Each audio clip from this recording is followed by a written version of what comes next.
This demand was being made for the last 30 years.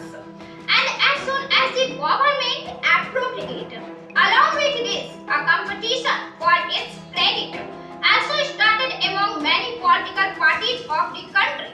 But those who are interested in politics know under what circumstances the Prime Minister Modi government had to take these decisions. After all these circumstances, news is also coming out that the issue of Pakistan should not be sidelined. For this, political parties are constantly trying to keep this issue alive. In the action against Pakistan, the Indian government also said that Pakistan's water will be stopped. But in reality, when the analysis come out on this topic, it was known that Modi cannot do this for 10 years even if he wants to, and India will also need crores of rupees to do this. As far as war is concerned, every country and every citizen wants to avoid war because history is witness that the start of war can be announced but the end of war is not announced.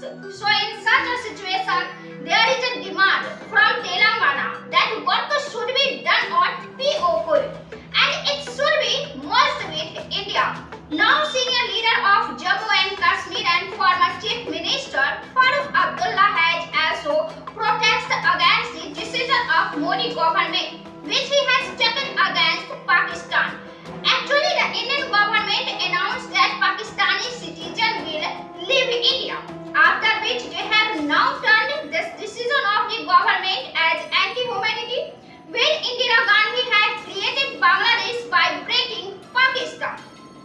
Even in the future, from East Pakistan were coming to India, Indira Gandhi intervened and created Bangladesh.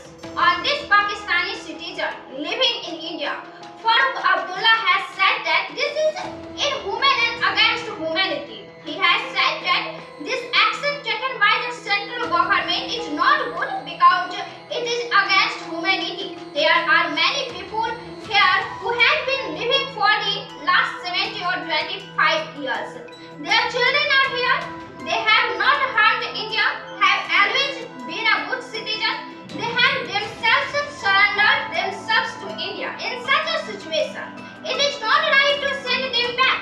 While expressing concern on the India-Pak issue, he also says that we do not know what will happen next.